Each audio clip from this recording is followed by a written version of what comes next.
Os damos la bienvenida al estudio bíblico. Continuando con la carta, Hebreos, llegamos al capítulo 2. El título de los primeros 4 versículos es el siguiente: Una salvación tan grande. Versículo 1 de este capítulo 2 de Hebreos. Por tanto, es necesario que con más diligencia atendamos a las cosas que hemos oído, no sea que nos deslicemos. Porque si la palabra dicha por medio de los ángeles fue firme y toda transgresión y desobediencia recibió justa retribución, ¿cómo escaparemos nosotros si descuidamos una salvación tan grande? La cual, habiendo sido anunciada primeramente por el Señor, nos fue confirmada por los que oyeron, testificando Dios juntamente con ellos, con señales y prodigios y diversos milagros y repartimientos del Espíritu Santo según su voluntad.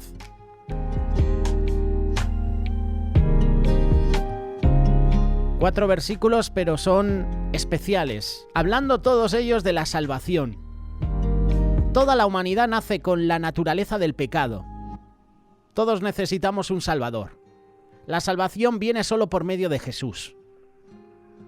Bienvenidos a este espacio del estudio bíblico, donde os invitamos también a que deis vuestro punto de vista. Podéis dejar en comentarios a través de YouTube, a través del WhatsApp, a través de Telegram, vuestro punto de vista. ¿Qué pensáis al respecto sobre este tema? Los hombres seculares generalmente ignoran el tema de la salvación del alma. El hombre natural, como dice 1 Corintios capítulo 2, versículo 14, no percibe las cosas que son del Espíritu de Dios porque para él son locura, ni las puede entender porque se han de discernir espiritualmente.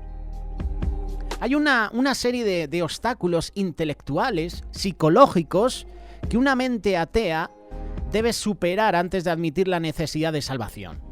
En primer lugar, el alma humana, que es eterna. Si el alma no es eterna, entonces no hay necesidad por la preocupación de la salvación. Si la muerte significa la aniquilación del individuo, entonces no hay motivo para preocuparse por el destino eterno de uno. Antes de darse cuenta de la necesidad de la salvación, una persona debe admitir la eternidad del alma. Otro punto importante para una persona atea: el cielo y el infierno. Para ellos no existe.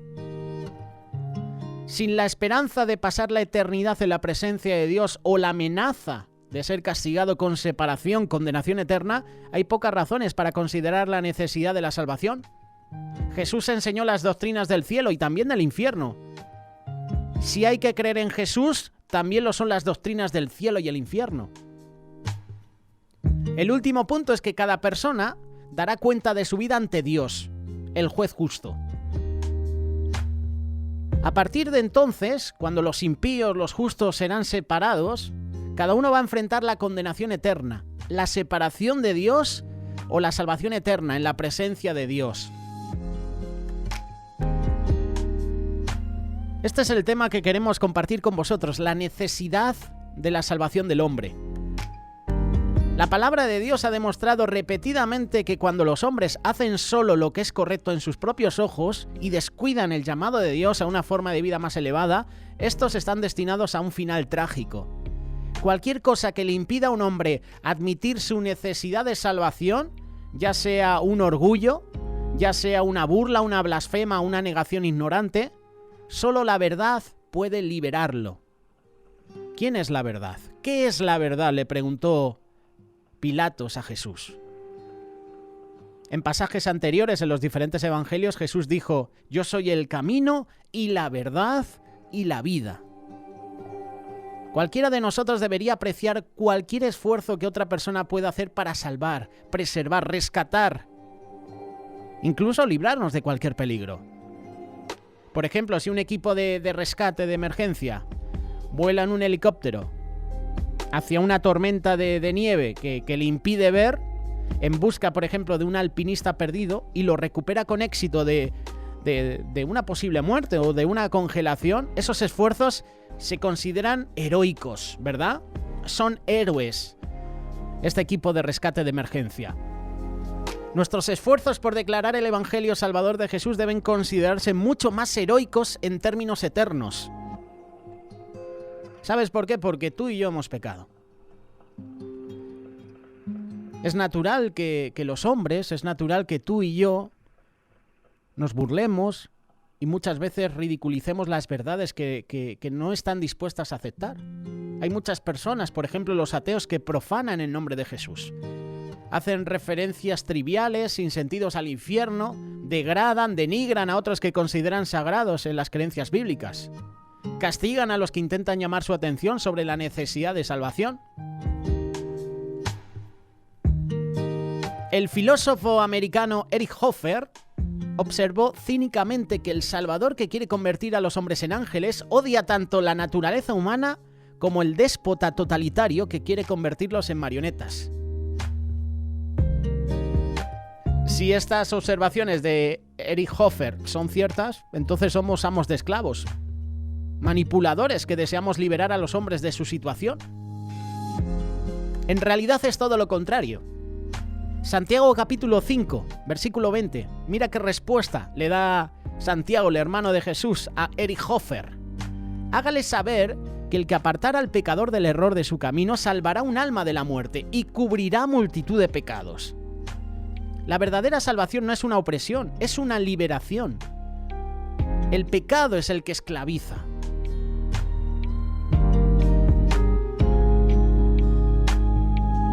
Engañoso es el corazón más que todas las cosas, y perverso, ¿quién lo conocerá? Jeremías capítulo 17, versículo 9. Tú y yo estamos bajo el pecado. Pablo comparó los judíos con los gentiles e insistió en que ambos eran igualmente pecadores. ¿Qué pues?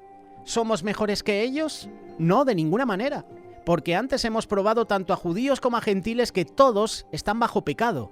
Romanos capítulo 3, verso 9. Después de más de 1200, 1300, 1400 años de sujeción a la ley de Moisés, Israel demostró inequivocadamente que la ley no podía cambiar su naturaleza pecaminosa. Pablo lo afirma en Hebreos capítulo 7, verso 19. La ley no perfeccionó nada. Pablo compensó el fracaso de la ley explicando que la introducción de una mejor esperanza nos hace acercarnos a Dios. ¿Y quién es el camino a Dios? ¿Quién es el camino al Padre? Jesús. ¿Qué es esa mejor esperanza? La esperanza de la justicia por la fe, la que menciona Gálatas capítulo 5. Porque en Jesucristo ni la circuncisión vale nada, ni la incircuncisión, sino la fe que obra por el amor. La salvación viene por un acto de gracia de Dios, como respuesta a nuestra fe y al cumplimiento del mensaje del Evangelio. Así de claro. No hay justo. Como está escrito y como dice Romanos capítulo 3, verso 10, no hay justo ni aun uno. La rectitud es simplemente hacer lo correcto. Y por deducción debemos concluir que nadie siempre hace lo correcto desde su interior. La justicia de Dios tiene que superponerse a nuestra voluntad. Es decir, la muerte al yo es el requisito previo para manifestar la justicia de Dios. ¿Qué dijo Juan el Bautista? Como hemos visto en estos días, hablando de este personaje, la voz en el desierto. Él debe crecer, yo debo disminuir, yo debo menguar. Juan capítulo 3, verso 30. Esa es la receta para nuestro éxito espiritual. Jesús tiene que crecer en nosotros y yo tengo que menguar. Nuestra carne, nuestro yo. Nuestra voluntad debe ser sometida de manera efectiva y la suya debe implementarse fielmente. Esa es la que tiene que relucir. Tristemente, nosotros preferimos intentar burlar los juicios de Dios que enderezarse y volar el bien. Esto le decía un famoso también escritor. A veces nos dejamos engañar con mentiras, con excusas, creyendo que de alguna manera vamos a escapar de la ira de Dios. No solo estoy hablando de los ateos, de los que no creen.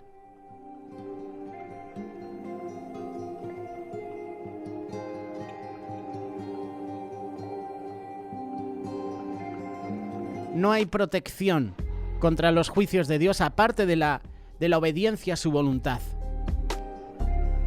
Levítico capítulo 5, versículos 5 y 6 dice lo siguiente: y sucederá que cuando sea reo en una de estas cosas, confesará que ha pecado en eso, y traerá su expiación a Jehová por su pecado que cometió. Más importante que exponer nuestra culpa, la ley fue diseñada para extraer nuestra confesión de culpa.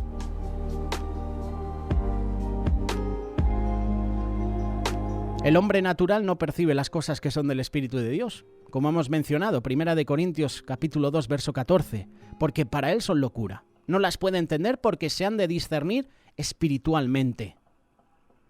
Todo el mundo, no se salva nadie, todo el mundo habita en tinieblas espirituales, hasta que la luz de Jesús brille sobre ellos. Isaías profetizó el nacimiento de Jesús diciendo: el pueblo que estaba sentado en tinieblas vio gran luz. Y a los que estaban sentados en región y sombra de muerte, luz les brotó. Juan también dijo: en él estaba la vida, y la vida era la luz de los hombres.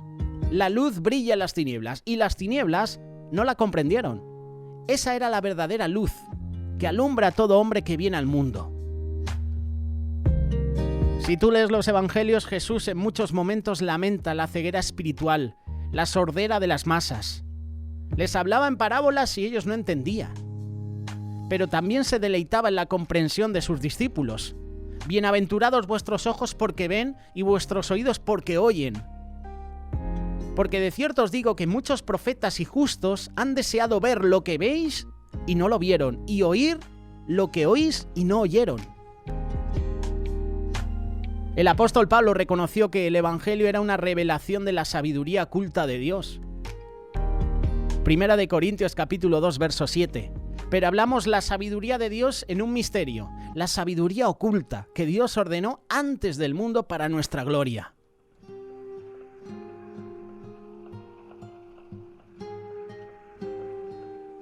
Nadie busca a Dios.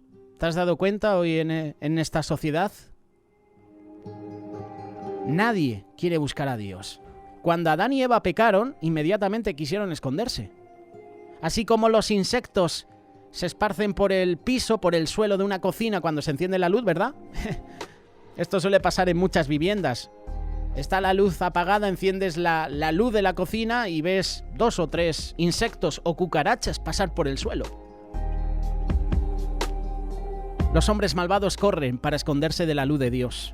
En lugar de buscar a Dios, muchas veces intentamos escondernos de Él. Y omitimos esa salvación tan grande que nos está hablando Hebreos capítulo 2. Esta es la condenación, que la luz vino al mundo y los hombres amaron más las tinieblas que la luz porque sus obras eran malas. Porque todo el que hace mal aborrece la luz y no viene a la luz, para que no vean sus obras, pero el que hace la verdad viene a la luz para que sus obras sean manifestadas. Esas obras que son hechas en Dios. Juan capítulo 3, versículos del 19 al 21. Si ha de haber alguna esperanza de nuestra salvación, debemos revertir la tendencia natural a huir de Dios y ponernos a buscar a Dios. Esa es una de las primeras señales de que un hombre tiene, de que tú y yo debemos hacer. Jeremías 29:13, y me buscaréis y me encontraréis cuando me busquéis de todo vuestro corazón. La sabiduría de Dios es un tesoro escondido. Buscad al Señor mientras pueda ser hallado, llamadle a Él mientras esté cerca. Deje el impío su camino y el hombre inicuo sus pensamientos, y vuélvase a Jehová, el cual tendrá de él misericordia, y a nuestro Dios, el cual será amplio en perdonar. Isaías capítulo 55, versículos 6 y 7. Desde que Adán y Eva cometieron el primer acto de pecado en el jardín del Edén, el hombre ha existido en un estado depravado.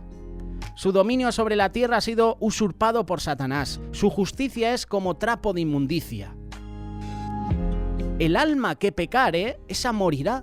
Ezequiel capítulo 18, versículo 20. Sin un nuevo nacimiento, no hay remedio. Si tú y yo no nacemos de nuevo, vamos a morir. Siendo sinceros, cielo o infierno, tú elegirás. La decisión es tuya. Canción, por cierto, también que ofrece el grupo Misión. Cielo o infierno, ¿dónde quieres pasar la eternidad? Si quieres pasarla en el cielo, tienes que aceptar a Jesús como tu Señor, como tu Rey, ese Salvador personal.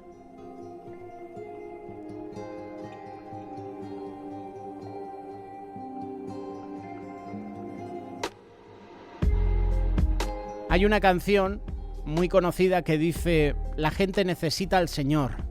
Todos, grandes y pequeños, ricos y pobres, libres y esclavos, todos ellos necesitan un Salvador. Jesús vino primero a las ovejas perdidas de Israel. Dice la palabra, los suyos vino y los suyos no le recibieron. Pero a todos los que le recibieron les dio poder, les dio potestad para llegar a ser hijos de Dios, a los que creen en su nombre, los cuales nacieron no de sangre, ni de la voluntad de la carne, ni de la voluntad del hombre, sino de Dios. Juan capítulo 1, versículos del 11 al 13. Tenemos toda la razón para regocijarnos hoy, porque sabemos que quien quiera puede venir y beber de esas aguas de vida gratuitas. El hombre necesita la salvación que Dios nos ha prometido. Tú y yo necesitamos un Salvador, necesitamos a Cristo. Acéptale hoy en tu vida. Todos necesitamos un Salvador y no necesitamos un superhéroe como vemos hoy en día en la televisión. Necesitamos a Jesús en nuestra vida. La economía, el dinero no te salva. Tu esposo, tu esposa no te van a salvar, ni tus hijos, ni un político, ni un cantante, ningún actor, ningún deportista te puede salvar. Solo Cristo lo puede hacer. Por tanto, como dice Hebreos capítulo 2, por tanto es necesario que con más diligencia atendamos a las cosas que hemos oído, no sea que nos deslicemos. Es tiempo de buscar más a Dios, buscarle mientras pueda ser hallado. A lo mejor mañana es demasiado tarde y nos perdemos esa salvación tan grande. Busca a Jesús. Es un desafío grandísimo. Pero el Señor nunca defrauda, no lo dudes. Él es fiel. Él no falla.